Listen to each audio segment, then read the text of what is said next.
Hey guys, welcome back to my channel Rangrez Ishq. और आप सुन रहे हैं मेरे साथ इशिता एंड निक्की की लव स्टोरी।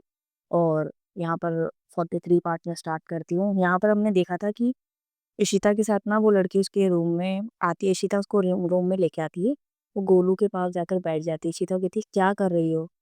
निक्की जाग गई तो बहुत सवाल करेगी। वो मुझे अच्छे से जानती है।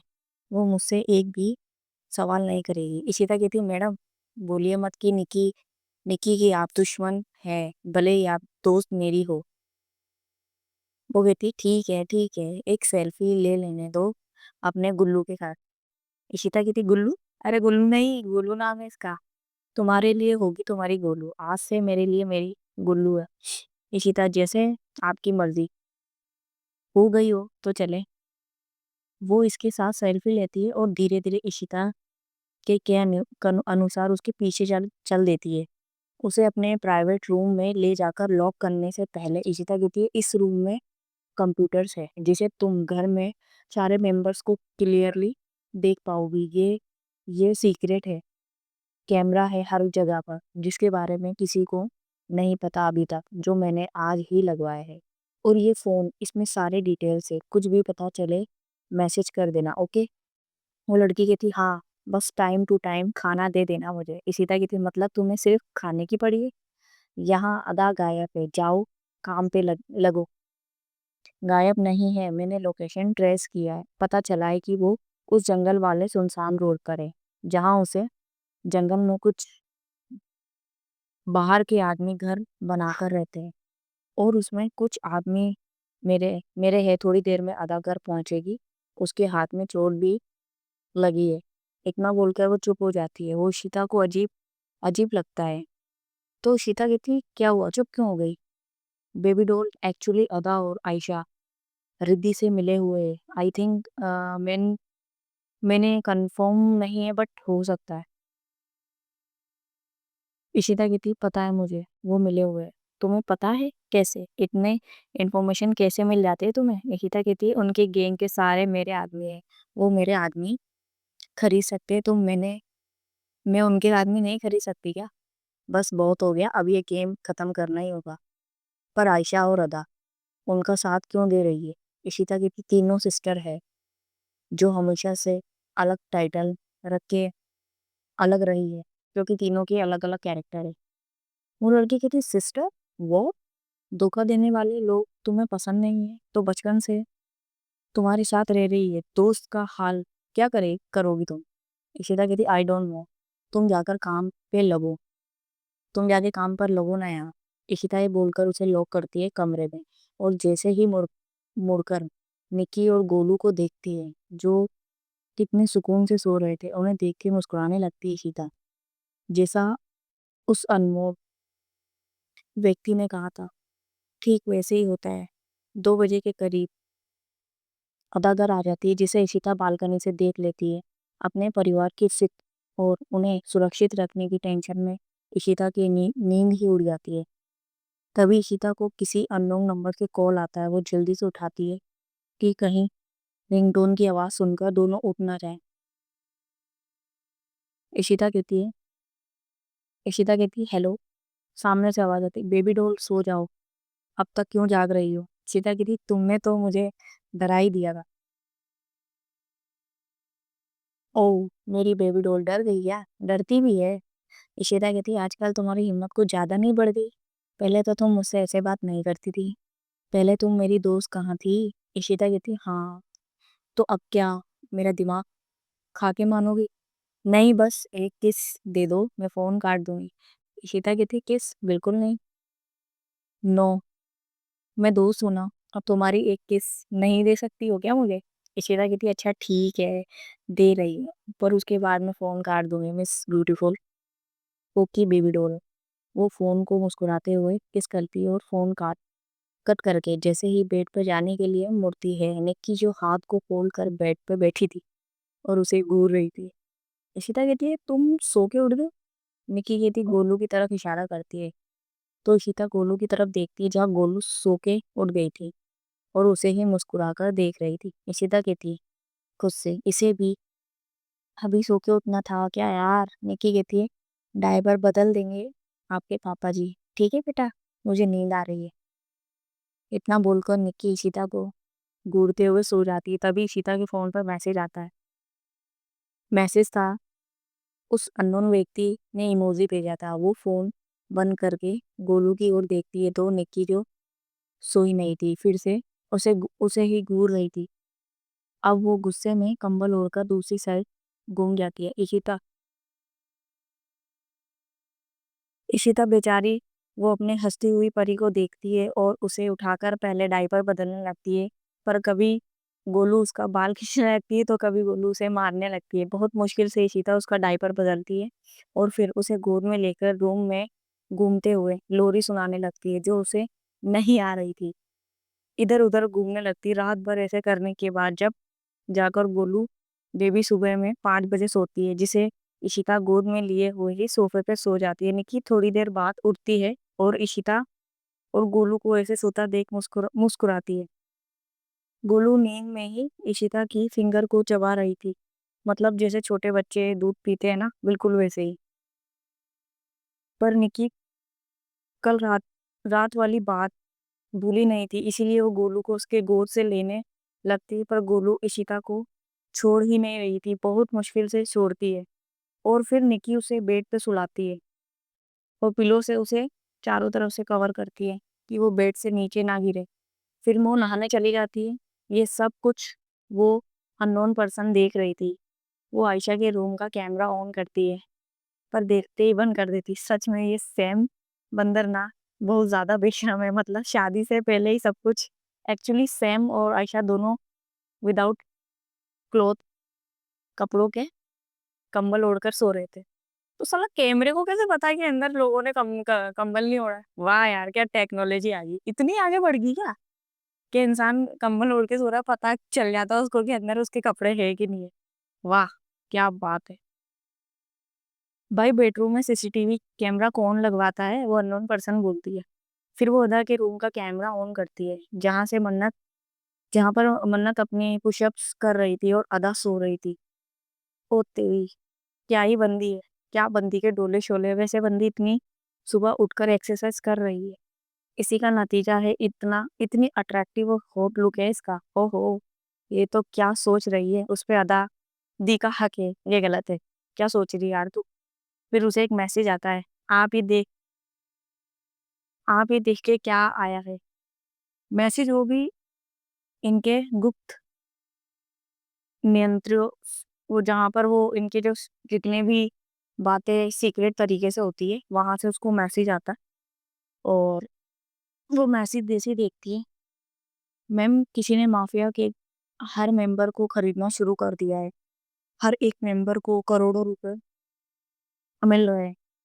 ऐसा चलता रहा तो सब इशिता मैडम के खिलाफ हो जाएंगे। वो मैसेज देख के मुस्कुराती है। ये बंदी पागल है जो इतनी सीरियस बात पे स्माइल कर रही है। खैर मुझे क्या इसमें, इनका घाटा मेरा कुछ नहीं जाता है। वो इशिता को मैसेज करती है, baby don't wake up, I need you so you come in my room. जो इशिता नहीं पर उसकी शामन मतलब निक्की देख लेती है।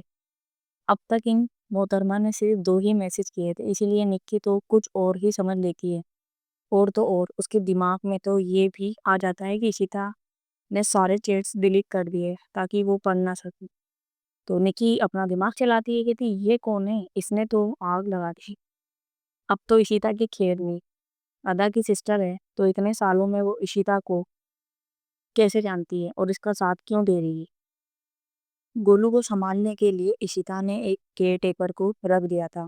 निक्की गोलू को दिन भर के लिए आया को दे देती है क्योंकि आज उसे इशिता की क्लास लेनी थी। इधर बाकी लोगों को इशिता ने पहले ही कह दिया था कि सुबह जाकर एंगेजमेंट की सारी शॉपिंग कर ले, जिससे सारे लोग शॉपिंग पे गए थे सिवाय सैम और आयशा के। ये लोग इशिता और निकी को सिक्योरिटी देने के लिए रुक गए थे। 11 बजे दोपहर में इशिता जो अलार्म की आवाज़ सुनकर सो के उठती है और अपने आसपास देखती है तो रूम में कोई नहीं था। वो अलार्म को बंद करती है और वो सोफे से उठकर जाने लगती है तो उसे अपने पाँव में कुछ महसूस होता है। तो वो नीचे देखती है तो फर्श पे रोजेस बिछे हुए थे, मतलब जो गुलाब की फूल फूल होते हैं वो उसको महसूस होते हैं, वो बिछे हुए थे नीचे। जो बाथरूम के डायरेक्शन तक जा रहे थे वो उन पर चलते हुए जाने लगती है। धीरे धीरे अपने कदमों को वो बाथरूम की ओर बढ़ाती है। जैसे ही वो बाथरूम में एंटर करती है, शावर ऑन हो जाता है और बाथरूम लॉक। इशिता पीछे घूम कर देखती है तो निकी गेट के पास खड़ी थी, वो भी बाथरूम में। इशिता कहती, ये इशिता की बात उसके मुंह में ही रह जाती है क्योंकि निक्की उससे सामने ही अपना बाथरोब उतार देती है, जिसके अंदर वो एक स्लीवलेस शॉर्ट फ्रॉक पहनी हुई थी जिसमें लगभग उसकी पूरी बॉडी दिख रही थी, जिसे देखकर इशिता का पूरा गला सूखने लगता है। उसके ऊपर ठंडा पानी गिरने लगता है, पर उसे अपने बॉडी में हीट महसूस हो रही थी। वो भी निक्की को देखकर, निक्की बस सी वहीं खड़ी होकर इशिता को ही देख रही थी। इशिता जो वाइट टी शर्ट और शॉर्ट में थी वो पूरी गीली हो चुकी थी और उसके कपड़े गीले होने के कारण उसकी पूरी बॉडी से चिपक गए थे। इशिता को बाथरूम का माहौल और निक्की का लुक दोनों ही उसे पावे कर रहा था। बाथरूम गुलाब की पंखुड़ियों से सजा हुआ था और चारों तरफ कैंडल लगे हुए थे जिसमें से फ्रेगनेंस आती है। सबसे ज्यादा खूबसूरत तो बाथ टब लग रहा था जिसमें गुलाब के फूल भरे हुए थे। निक्की इशिता की तरफ टॉवल फेंकती है और कहती है, जल्दी नहाकर आओ। इशिता जो अब तक क्या क्या सोच रही थी, पर निकी ने सारे इरादों पे पानी फेर दिया था। यार ये निकी खतरनाक औरत है यार, खतरनाक। निकी साइड से ड्रेस का शर्ट पहनती है जो नेट का बना हुआ था, जिसमें से पूरा बॉडी दिखाई देता है। निकी घूम कर जाने लगती है तो उस शर्ट से उसका बैग दिख रहा था, जिसे देख के तो सीता का दिल जोरों से धड़कने लगता, स्टार्ट हो जाता। निकी बाहर चली जाती है। सीता अपने बालों में हाथ फेरती है, फिरते हुए गेट बंद करती है और फ्रेश होने लगती है। आधे घंटे के बाद अपने अरमानों को जगाकर और खाली पुलाव पकाकर खुशी खुशी फ्रेश होकर इशिता बाहर आती है, पर सामने देखकर उसके सारे अरमान चकनाचूर हो जाते हैं। निकी उस ड्रेस में ही शर्मा के गोद में बैठी थी, जिसे देखकर इशिता को जलन तो हो रही थी, साथ साथ उसे बहुत गुस्सा आ रहा था। निकी जो शर्मा के गले में बाहें डालकर बैठी थी और उसी से बात कर रही थी, दोनों ही इशिता को देख चुके थे, पर वो ऐसी एक्ट कर रहे थे कि वो अब तक उसे देखा ही नहीं। इशिता कहती, ये क्या है? निकी कहती, क्या क्या है? निकी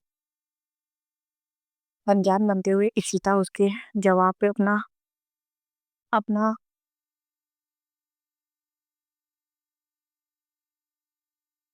निकी जवाब देती है, पर अपने सर के ऊपर अपना हाथ फेरती है और फिर इशिता कहती, तुम उसके गोद में क्यों बैठी हो? निकी कहती, बेस्ट फ्रेंड है मेरी, मैं बैठूंगी। इशिता, जरूरत नहीं है, उठो वहां से। निकी कहती, नहीं उठूंगी। इशिता कहती, मैंने कहा उठो। निकी शर्मा को और कसकर पकड़ पकड़ लेती है और इशिता को देखते हुए निकी कहती है, मैं भी कह रही हूँ मैं नहीं उठूंगी। शर्मा जो इन दोनों के बीच में गेहूं की तरह पिस रही थी, अब वो इन कपल के बीच क्या ही बोलती। निकी के ना उठने पर इशिता का गुस्सा आसमान को छूने लगता है। निकी इशिता की हर हरकत को अच्छे से समझ रही थी। निकी कहती है, शर्मा डार्लिंग, तुम अब जाओ, मैं जरा किसी की अच्छे से क्लास ले लूं। शर्मा इशिता को देखकर जल्दी से वहां से रफू चक्कर हो जाती है और इशिता जल्दी से गेट लॉक करके निकी के पास आकर उसके बगल में बैठ जाती है, जिसे देखकर निकी हल्का खिसक जाती है। इशिता ये देखकर वो भी हल्का खिसकती है, जिसे देख निकी भी खिसक जाती है। इशिता कहती है, गुस्सा मुझे करना चाहिए पर उल्टा गुस्सा तुम कर रही है। निकी कहती, अच्छा आपको गुस्सा क्यों आ रहा है? इशिता कहती है, गुस्सा क्यों नहीं आएगा, इतनी हॉट ड्रेस में उस शर्मा की गोद में बैठ गई तुम। निकी कहती, अच्छा और तुम जो बाहर ना जाने किसके रूम पे जाती हो, छी मैंने कैसे इंसान से प्यार किया है। इशिता कहती, ओ हेलो, तुम्हारा दिमाग ठिकाने पे तो है? तुम्हें पता है तुम क्या बोल रही हो? निकी कहती, मेरा दिमाग बिल्कुल सही जगह पर है, तुम्हारा दिमाग सॉरी सॉरी तुम्हारे इरादे भी ठीक नहीं है। कितनों के साथ चल रहा है तुम्हारा अफेयर? इशिता कहती, क्या बकवास किए जा रही है तुम? निकी फिर उसे कल की बात याद आती है और उसे लगता है कि शायद निकी उस बात से नाराज है। निकी वो कल रात में फ्रेंड से बात कर रही थी, सच में वो सिर्फ मेरी दोस्त थी। निकी कहती, अच्छा दोस्त, कौन सी दोस्त? मैसेज करती है, I need you so come in my room. Ishita, क्या ऐसा मैसेज आया था? ओह गॉड! फिर तो मुझे जाना होगा। मेरा फ़ोन। इशिता टेंशन में ये भूल जाती है कि निक्की अब भी वहीं पर है, पर निक्की का शक ये सुनकर कन्फर्म हो जाता है। इशिता फ़ोन देखने के लिए चारों तरफ नज़र घुमाती है तो पूरा कमरा फर्स्ट नाइट जैसा सजा हुआ था। गुलाब, कैंडल्स, बैलून सबसे सजाया हुआ था। इशिता सब भूल जाती है कि वो क्या ढूँढ रही है। इशिता बेड पे देखती है जिस पे निक्की ने खुद अपने हाथों से रोज़ से लिखा था, आई लव यू इशू। जिसे देख के इशिता मुस्कुराती है। फिर वो निक्की को देखती है जिसकी आंखें हल्की नम थी। निक्की उठकर अपनी शादी के फोटोज जो रूम में लगे हुए थे उसे देखने लगती है। इशिता निक्की को देख रही थी। उसका ड्रेस जो घुटनों से थोड़ा सा ऊपर था, जिसे उससे उसके जो गोरे थाइस थे वो पूरी तरीके से दिख रहे थे, और थोड़ा उसका बैग भी दिख रहा था जो इशिता को अपनी तरफ अट्रैक्ट अट्रैक्ट करने के लिए काफ़ी था। निक्की बहुत खूबसूरत थी, भगवान ने बड़ी फुर्सत से बनाया था। निक्की जो अपने बालों को जूड़ा की हुई थी और ब्लैक ड्रेस में कयामत ढा रही थी निक्की। इशिता की नज़र टेबल पे जाती जहाँ ड्रिंक का बोतल रखा था जो निक्की ने ही रखा था। इशिता उस बोतल को उठाती है और निक्की को देखते हुए पीने लगती है। वो पीते हुए निक्की की ओर ही देख रही थी और दूसरे हाथ से सोफे के पीछे से एक बटन दबाती है जो सीसीटीवी कैमरे का था। वो जानती थी कि अभी उसे वो देख रही है। अब धीरे-धीरे इशिता पे नशा छा रहा था। एक तो निकी का, दूसरी तरफ से उसमें जो वाइन भी थी उसका, दोनों की मदहोशी छाई हुई थी। उसमें दारू आग के जैसे काम कर रही थी। इशिता बोतल रख धीरे-धीरे निक्की की ओर बढ़ने लगती है। निक्की जो रो रही थी उसे तो पता ही नहीं था कि इशिता उसके करीब आ रही है। इशिता उसके बिल्कुल क्लोज जाती है, पर निक्की अपने ही दुनिया में खोई हुई थी। निक्की की बॉडी से आ रही मदहोशी वाली खुशबू और उसकी जो परफ्यूम था, अलग बहुत अलग खुशबू थी जो मदहोश कर रही थी अपनी इशिता को। नशा अलग और खूबसूरती, नशा अलग आज तो कहर ढाने वाली थी। इशिता क्योंकि अब तक खुद से निक्की के पास 1-2 बार ही आई थी, वरना हर बार निक्की ने ही बाजी मारी थी। इधर आयशा और सैम के कमरे में सैम कुछ पेंडिंग वर्क बचा था वही कर रही थी, क्योंकि आशी भी कुछ दिन से ऑफिस नहीं गई थी तो वो वर्क कर रही थी और यही चीज आयशा को खटक रही थी। 1 बज गए थे पर इन मोहतरमा ने लैपटॉप के अलावा किसी और को तो छोड़ो मुझे तक नहीं देखा। दूसरा, उसके दिल पे कहर मचा रही थी सैम की लुक, क्योंकि सैम पिंक साड़ी पहनी थी। कोई भी मीटिंग हो वो उसमें साड़ी ही पहनती थी। आयशा कब से उसे घूर रही थी, पर सैम मीटिंग में बिजी थी। आयशा बार बार सैम के नेवल साइड को देख रही थी और इस बात से हमारी सैम अनजान थी। आयशा अपने गालों पे हाथ रखकर उसकी बॉडी स्ट्रक्चर को अच्छे से देखने लगती है और कुछ इमेजिन करने लगती है। तो देखते हैं नेक्स्ट पार्ट में क्या होता है। आज का पार्ट मैं यहीं पर एंड करती हूँ ताकि जो अगले पार्ट में होने वाला है वो अच्छे से क्लियरली हो। तो आई होप आपको स्टोरी अच्छी लगेगी। लाइक करना, कमेंट करना, सब्सक्राइब भी कर देना। तो चलो ठीक है, मिलते हैं नेक्स्ट पार्ट के अंदर। Tata bye bye, take care.